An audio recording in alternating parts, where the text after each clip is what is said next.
वस्सलातु वस्सलामु अला अशरफिल अंबिया वल मुरसलीन। आज के दरस का मौजू भी मियाँ पर बीवी के हकूक़ क्या हैं और बीवी के ज़िम्मा पर अपने शोहर के हकूक़ क्या हैं उनका बयान होगा। हज़ूर नबी रहमत ताजदार मदीना सल्लल्लाहु अलैहि वसल्लम ने फ़रमाया, अला इन्ना लकुम अला निसाइकुम हक्कन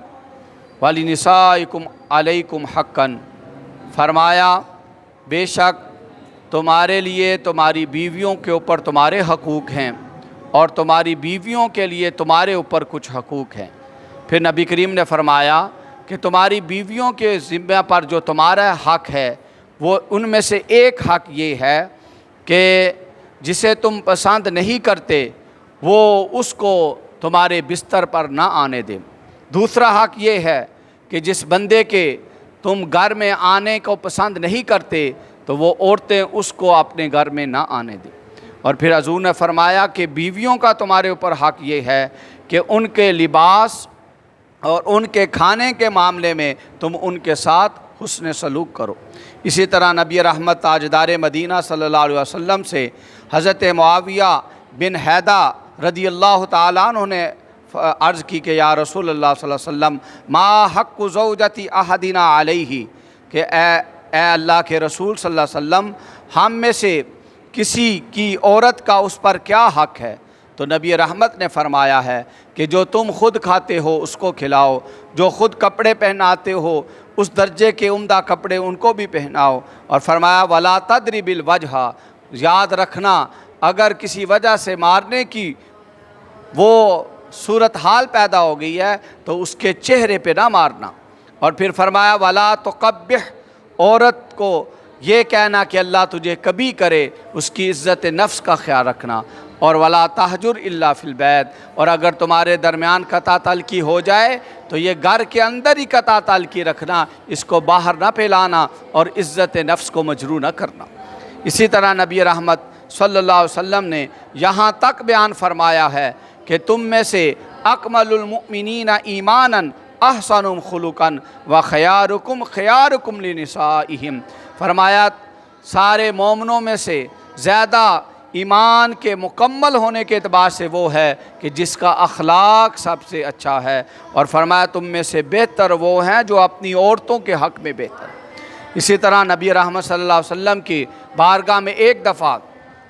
शिकायत आई और ये शिकायत बार बार कई औरतें शिकायत लेकर आईं कि उनके खामद उनको मारते हैं। तो नबी रहमत सल्लल्लाहु अलैहि वसल्लम ने फिर फरमाया कि लैसा उलाइका बिखियारिकुम, कि वो लोग बेहतर नहीं हैं, वो अच्छे नहीं हैं मेरी नज़दीक कि जो अपनी बीवियों को मारते हैं। और फरमाया कि तुम में से बेहतर वो है जो अपने घर वालों के लिए बेहतर है। और फरमाया मैं अपने घर वालों के लिए सबसे ज़्यादा बेहतर हूँ।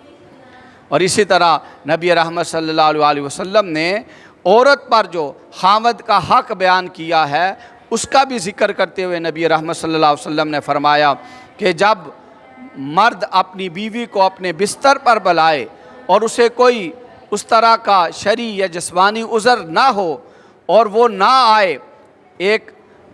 बेअदबी करते हुए, तो फरमाया वो शोहर उस पर नाराज़ होकर रात गुजारता है। तो फरमाया इस वजह से फ़रिश्ते उस औरत पर सुबह होने तक लानत करते रहते हैं। और दूसरी जगह नबी रहमत सल्लल्लाहु अलैहि वसल्लम ने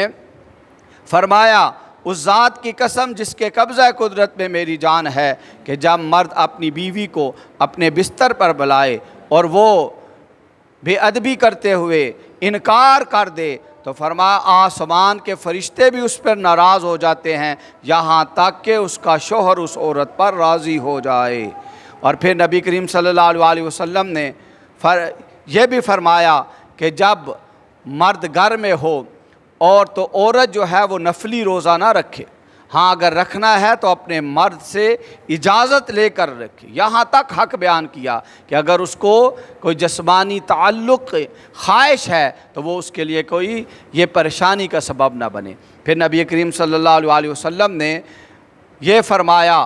कि जब मर्द अपनी बीवी को बुलाए और उस वक़्त वो औरत अगरचे अपने तंदूर पर रोटियां क्यों ना बना रही हो, फरमाया उसे चाहिए कि वो काम छोड़कर अपने मर्द की बात सुने। اور اسی طرح نبی رحمت صلی اللہ علیہ وسلم نے مرد کا مقام اور مرتبہ اور اس کا حق بیان کرتے ہوئے یہاں تک بیان فرمایا کہ اگر میں کسی کو حکم دیتا کہ وہ سجدہ کرے کسی ایک کے لیے، تو فرمایا میں عورت کو حکم دیتا کہ ان تسجد لزوجہا، کہ وہ اپنے شوہر کے لیے سجدہ کرے، لیکن کیونکہ سجدہ صرف اللہ کے لیے۔ تو یہاں تک تو اس پیغام کے اندر نبی کریم صلی اللہ علیہ وسلم نے یہ بیان کیا کہ مرد کا عورت کے اوپر کتنا بڑا حق ہے۔ تو ایسی عورتیں کہ جو نافرمانی کریں تو ان کو ڈرنا چاہیے، اور جو عورت فرما برداری کرتی ہے تو اللہ تعالیٰ نے اس کے لیے کتنا بڑا اللہ کے نبی نے انعام رکھا۔ فرما ایما امرات ماتت وزوجہا عنہا راض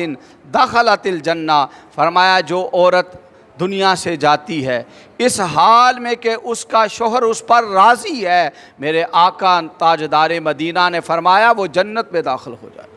یعنی یہ اس قدر اہمیت ہے، اس رشتے کا تقدس ہے، اس رشتے کے اندر جو حقوق ایک دوسرے کو بیان کیے گئے ہیں، اور عورتوں کو خاص طور پر اس معاملے کے اندر صبر کا دامن تھامنے کا حکم دیا گیا، اور مرد کو بھی اپنی بیوی کے ساتھ حسن سلوک کرنے کا حکم دیا تاکہ تمہارا گھر جو ہے وہ امن سلامتی کا گہوارہ بنے۔ اور بچوں کی تربیت پر اس چیز کا گہرا اثر ہوتا ہے کہ جب شوہر اور بیوی کے درمیان محبت کا، پیار کا، حسن سلوک کا معاملہ ہوتا ہے، صبر اور شکر کا معاملہ ہوتا ہے، تو اس کے اچھے اثرات ان کی اولاد کے اوپر بھی مرتب ہوتے ہیں۔ تو اس لیے نبی کریم صلی اللہ علیہ وسلم نے دونوں کے حقوق کو بیان کیا ہے۔ تو اس لیے مرد ہو یا بیوی ہو، ان دونوں کو آج تو ہر بندہ اپنے حق کی بات کرتا تو نظر آتا ہے، حق نہ ملنے پر احتجاج کیا جاتا ہے، دھرنے دیے جاتے ہیں، ہر کوئی اپنے اپنے حق پر سراپا احتجاج ہے، لیکن کیا کبھی ہم نے یہ بھی سوچا ہے کہ میں اپنے حق کے لیے تو لڑتا ہوں، آواز اٹھاتا ہوں، لیکن جو میرے اوپر فرض ہے، کسی کا حق ہے، شوہر یہ سوچے بیوی کا مجھ پر حق کیا ہے، اور بیوی اس بات کی فکر کرے کہ میرے اوپر اس کا کیا حق ہے۔ تو جب ہر بندہ دوسرے کے حق ادا کرے جو اس کے اوپر فرض ہے، اپنے حقوق سے زیادہ اپنے اوپر جو فرائض اور ذمہ داریاں ہیں ہر بندہ ان کی فکر کرنا شروع کر دے، تو معاشرے کے اندر امن، سلامتی، اور یہ معاشرہ جو ہے ایک مثالی معاشرہ بن جائے گا۔ اللہ کریم ہمیں نبی رحمت کی تعلیمات کو پر عمل کرنے پھیلانے کی توفیق عطا فرمائے۔